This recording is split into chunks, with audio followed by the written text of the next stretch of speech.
Good morning, friends and enemies. We are back with an updated list of my running back rankings, July 2025 edition. I'm going to make sure I keep rolling these out throughout the summer so we keep everything updated. These are broken down by tiers. This is just the running back position. We will be doing the wide receiver version of this same thing on Monday. So if you want to see that one, make sure you subscribe to the channel. And as I explained in the last rankings video I did a month and a half ago, the way that I'm breaking these rankings and these tiers down are more from a strategy standpoint. So they're all going to be tiers with names attached to them, how I think you should approach drafts. Not so much like draft RB12 over RB13, but here's a chunk of dudes that I would be fine structuring my team around if they were my RB1 type of beat. All right. So we're going to go down a list that way. I won't take too much time on each individual player, but more so pinpoint anyone that has changed into my rankings, moved tiers, or I have new thoughts on them from the last time I did this video. So we'll start at the very top, and this is where we started last time. We have a tier by themselves that is just Mr. Saquon Barkley. He is my RB1. I see very few flaws in his outlook for this year. He is the odds-on favorite to repeat as the offensive player of the year. 5-1 odds. No one else is even in the triple-digit odds there. You know, you could say what you want about Saquon and his touch count. I'm not going to buy into the Madden curse. I'm not going to buy into the, oh, he's going to break down, whatever. Saquon's my RB1. We'll move into tier 2. Tier 2 is basically elite, but just not Saquon. This is Bijan and Jahmyr Gibbs. I personally like Bijan a little bit more. I think he's got the workhorse ability out there in Atlanta. We saw what he did with Michael Penix towards the end of the year. He was a guy that was legit averaging 25 touches per game, 25 opportunities per game over the second half of the year. That's just going to flood into 2025. And I think Bijan at 14-1 for offensive player of the year is actually one of the better bets on the board. But Bijan 2, Jahmyr Gibbs 3. I have Gibbs a little bit lower just because when David Montgomery's back, we're not exactly sure how the role is going to be split. Like, I think you do have to factor it in. You know, David Montgomery may be getting 50% of the goal line touches again. They obviously lose Frank Ragnow. They lose Ben Johnson. So there's a little bit more mix up in that offense than they had last year. Overall, Gibbs is just one of the most explosive and fun players in the NFL, and I think he'll be fine for fantasy regardless. Tier number 3 are two guys that I would say lack something somewhere, but I would be shocked if they don't finish as an RB1 at the end of the season. This is Derrick Henry and Ashton Genty. Derrick Henry, you know, he could bust off for 20 touchdowns in this offense. What I love about the Baltimore offense actually is just the continuity that we've now seen between the offensive coordinator, the offensive line coming into the new year, Lamar Jackson continuously getting better and better and better, and Baltimore like not adding anything to that backfield. So Derrick Henry coming off of a 1,900-yard rushing season. He's the odds-on favorite to lead the NFL in rushing touchdowns. I don't see a problem with anyone betting on him to score 15 to 20 rushing touchdowns. Like, that would not be crazy. This is going to be a great Baltimore team. So obviously not going to catch any passes there, but he's going to score a ton of rushing touchdowns.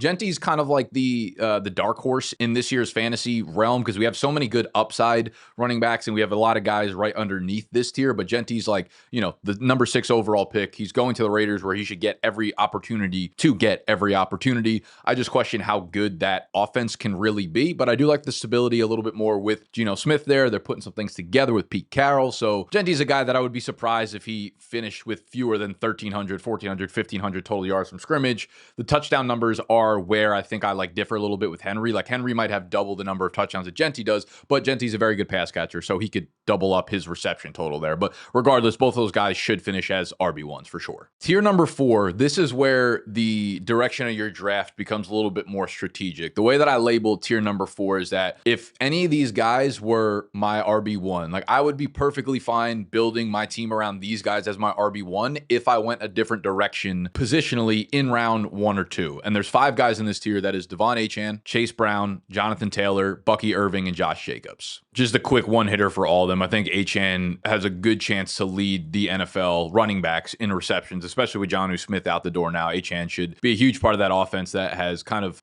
fluttered down the rankings of being able to throw the ball down the field, and Tua has become like a check down merchant. So Achane's upside is ridiculous. Chase Brown, what he did over the second half of last year was ridiculous. His offense is going to need to score 25 to 30 points a game again in order to be anywhere near what they were last year. And I think Chase Brown was a huge reason for that. So I love me some CB out there. I know there's a lot of pushback on Jonathan Taylor, but he's another guy. What we saw that offense become at the end of the year is what I think they want to be over the last 5 games of the season, he was averaging 29 touches, 150 total yards from scrimmage. The breakaway run was there. He's dealt with a lot of injuries over the last few years. So I get the concerns for sure. You have the systematic concerns with Indy. Are they even going to be a good team with their quarterback situation? They did lose Will Fries and Ryan Kelly, so that is absolutely a cause for concern. And I think a lot of people have just been burned by Jonathan Taylor over the last few years, so they want off of him.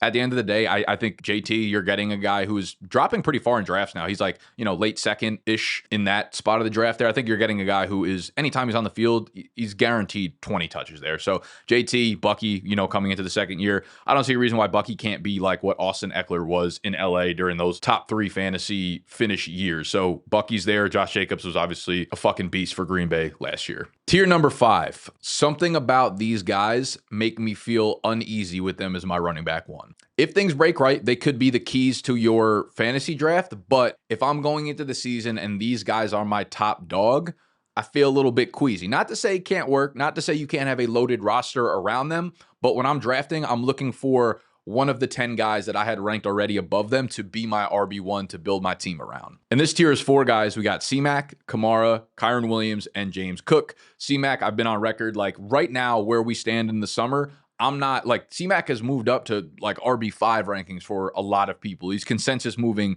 further and further up draft boards. I get it. He's C-Mac. We've seen what he's had legendary seasons before. I am just worried about who he is now past all of these serious injuries he continues to overcome year in and year out. And yeah, if I'm drafting right now today, he's not a top 10 running back for me. As the summer progresses and as we hear more and more positive news and as he stays healthy going into the year, he will move up my rankings. But for right now, when this video is being filmed, that's where he sits. Alvin Kamara, you can make a really strong case that he should be in the tier above this one. They didn't really add any competition in New Orleans. We don't know what the quarterback situation is going to be. It's either going to be Spencer Rattler or Tyler Shuck, the rookie there. So the offensive success, although this has been something that he's kind of been immune to because he's such a good pass catcher, that would be the biggest concern here is like how many touchdowns can he score? But with Taysom Hill out with the ACL tear at the end of the year, I do think if there's one player that I'm looking at the tiers and I could move up, it would be Alvin Kamara going into the next tier. But, you start to factor in age, you start to factor in offense. It's like, how many years in a row can this man actually overcome this? Maybe it's just every year. Kyren Williams, yeah, I mean, maybe they get the extension done there in LA, but Jarquez Hunter coming in and Blake Corum being there, I do think they want to use a little bit of a committee. But Kyren Williams, listen, he's been an RB1 for the last couple of years. Again, this is just my feeling of if I'm going into the year with these guys as my RB1, I'm not fading them altogether, but I feel a little bit weird about the makeup of my team. Kyren Williams, and we have James Cook there. You got the holdout situation. I don't really know what's going on. He did report to practice, but he's clearly very unhappy. I think he's got 2 solid running backs behind him in Ray Davis and Ty Johnson, who they just re-signed and extended. Josh Allen's always a merchant on the goal line there. So James Cook had the huge touchdown year, but does that dip back down to reality? Does he score 7 touchdowns this year, 8 touchdowns this year? And if that happens, then you're looking at exactly where he's ranked here. A top 15 guy, but not the top 5 guy where he's scoring 18 rushing touchdowns. So that is tier 5. Tier 6 are legit RB2s. Like, I think you're going to have problems if they're your RB1s, but these guys have injury, competition, and or systemic concerns. Before I dive into tier number 6, if you want all of my rankings, they will be available in our draft guide. It is not live yet, but it is going up for pre-order pricing at some point next week. If you want to be notified when a very, very, very, very heavily discounted price for the draft guide, which is only available for a couple of weeks, goes live, free to join the email list down below. All I'll do is send you an email and notify you when it goes live for you to purchase it. Join that email list down below. You get the rankings. You'll get everything you need for your draft. First link in the show notes. Tier number 6, again, legit RB2s. I want them on my team as RB2s, but I do have injury, competition, and or systemic concerns. This is a list of 4 guys here. It's a tier of 4 guys. It's Breece Hall, James Conner, Kenneth Walker, and Joe Mixon. With Breece Hall, I mean, you have almost all of the above. He has like vanished from the player that he came into the league as. Like, he just lacks a lot of the wiggle and or explosiveness on a down-to-down consistency. Like, we've seen plays here and there, but he just doesn't seem the same player that he came in from college when he was a sub 4.4 runner at 220 pounds. Still a great pass catcher, but now we have Justin Fields taking over, who doesn't check the ball down super often, given he's a mobile quarterback. We also have a Jets team that's supposed to win 5.5, 6 games this year. We have a defensive-minded head coach. I don't know what the Jets are going to be. The Jets had 8 rushing touchdowns all of last year, and now you have Justin Fields taking away rushing touchdowns on the goal line. You have Braylon Allen, who is a better short yardage rusher and he's coming into year 2. Isaiah Davis coming into year 2. I think those two are also going to get touches in this offense. So I have a lot of concerns with Breece Hall, but I do admit that the upside for a guy like Breece Hall, if he can get his shit together and finally, again, put a full season together where he's become the guy that he was in college, coming out his rookie year, etc., then you get a league-winning type of running back. But I think there are a lot of red flags around him. James Conner, I love the setup for James Conner. I don't think they've showed anything that says that he won't be the workhorse again in Arizona this year. The biggest concerns are injury concerns for James Conner. Same thing with Kenneth Walker. I mean, you have Seattle with the offensive line's not great, but they did improve it this offseason. They bring in Sam Darnold. I don't love the makeup of the offense overall, but Kenneth Walker, obviously on a per touch basis, just when you factor out all the injuries and everything, Kenneth Walker is one of the more explosive and better running backs in the NFL. Obviously, serious injury concerns. I think Zach Charbonnet, a guy that scored, I think, 8 or 9 rushing touchdowns last year, is also a competition concern as much as people don't want to admit it and continue to rank Kenneth Walker as like a top 10 back. And lastly, we've got Joe Mixon, who was awesome to start the year, had the high ankle sprain, then kind of fell off second half of the year. They bring in Nick Chubb. They draft Woody Marks. I'm not sure how this backfield is really going to split up. They are going to have some trouble on the offensive line. They get rid of Laramie Tunsil, so that's their most talented player there. They're going to have to rebuild that from scratch. They could have some trouble running the ball. I don't think Mixon will get as much work without Bobby Slowick there as the offense coordinator, which I think is a positive for the offense overall, but it will mean less volume for Mixon. And if he loses a little bit of that pass catching work to a guy like Woody Marks out of USC, 4th round pick, not super serious draft capital, but also not like late day 3 draft capital. I think Nick Chubb will take a little bit of work. I think Nick Chubb will be healthier this year than he was going into last year off that really serious knee injury. So I think he is a little bit of competition where I was completely off of Nick Chubb going into last year. I do think there are some competition concerns and overall just offensive line efficiency concerns for Joe Mixon. But if he is healthy, if he's, 80% of what we saw for the first half of last year, Mixon was a dynamite top 5 running back. Tier number 7, these are very high floor, low end RB2s mixing into the RB3 flex position. These are guys with solidified roles that we know what they're going to be doing in their respective offenses. For the most part, we have Aaron Jones, DeAndre Swift, Chuba Hubbard, David Montgomery, Omarion Hampton, and Tony Pollard. So the 5 veterans, Aaron Jones, DeAndre Swift, Chuba Hubbard, David Montgomery, Tony Pollard. I think for the most part, we know that they are the back that will be at worst the 1B in their offense. I think most of them are 1A. Like Aaron Jones is the starter there in Minnesota. Jordan Mason will be a good secondary piece. And this is a Minnesota team that I think is going to far exceed expectations here. I think they're going to be a really, really strong finisher in the NFC North there, where everybody's looking at Detroit and everyone's looking at Chicago. I love Minnesota this year. They upgraded their offensive line, bringing in Will Fries and Ryan Kelly and drafting a first-round offensive lineman in the NFL draft. So really like Aaron Jones this year as a sneaky guy. DeAndre Swift, they didn't add any competition, and they clearly also improved their offensive line pretty dramatically, as well as bringing in Ben Johnson. Like, they should be a good offense where DeAndre Swift has a very, very high volume floor. Chuba Hubbard, same thing. Chuba's a little bit more scary because Carolina's success is kind of up in the air. Like, they're a 6-win team per Vegas, and they also bring in Rico Dowdle and Trevor Etienne, so he has a little bit more competition this year than he had last year, so his touches will come down a little bit. David Montgomery, I want to love David Montgomery, but it is a little bit scary to see just how good Gibbs was when David Montgomery was out last year. Like, a big chunk of, I shouldn't say a big chunk of Gibbs's production, but I will say 3 of his best 4 games, Gibbs's in fantasy last year, came with David Montgomery out. He was obviously scoring touchdowns when David Montgomery was in there and was still very good regardless. But I do think David Montgomery, when he is healthy, they want to play him. There were times where they would use Montgomery for an entire first quarter of games last year where they did nothing but hand him the ball, give him goal line touches. So I still think David Montgomery, like, eventually that kind of show is going to hit its finale there, but I think they're going to use him as much as they can until his contract expires. So David Montgomery's a dude who he'll probably score 8, 9, 10 touchdowns this year. Although he might not run for 1,000 yards, he might not catch more than 20 passes. Like, I still think he is a relatively high floor, touchdown dependent scorer here. Omarion Hampton, I think you could make the argument that he could be in the tier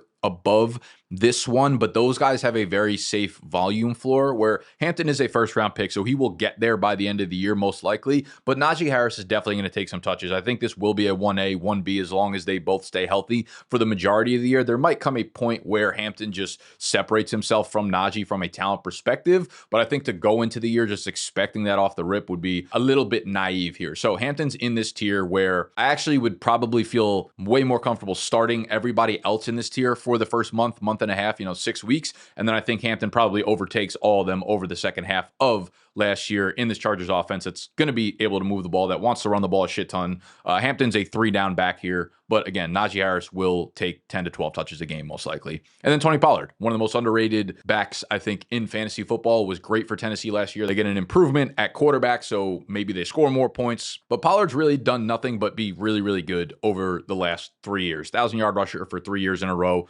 continuously underrated. And then we have the last tier that rounds out the top 30 running backs for fantasy football right now. This is tier 8. And this is a tier where I am just unsure about their role, but they are very, very exciting RB3s with tons of upside. And this is kind of like the rookie tier here. And that is Caleb Johnson, Trayvon Henderson, RJ Harvey, Isaiah Pacheco, Quinshon Judkins, and Brian Robinson Jr.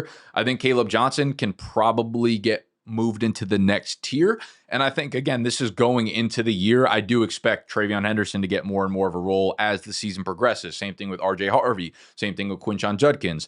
The other two veterans, Isaiah Pacheco, Brian Robinson Jr., should go into the year with pretty clear 1A starting running back roles. What is their pass catching duty, with Brian Robinson dealing with Austin Eckler, with Isaiah Pacheco dealing with Brashard Smith. They also bring back Kareem Hunt. But with the veterans, I think, I try not to overthink it, where you have two running backs who have been the starters in their respective offenses for the last couple of years, and you have two offenses that are likely going to score somewhere in the top 5 to top 7 overall, and just in terms of their team scoring points. So if you have the starting back who these guys are likely going to be the goal line backs too, there's a world where Pacheco and Robinson just go for, 800, 900 on the ground, 200 through the air, and then back their way into 8 to 10 rushing touchdowns just because they're in a good offense.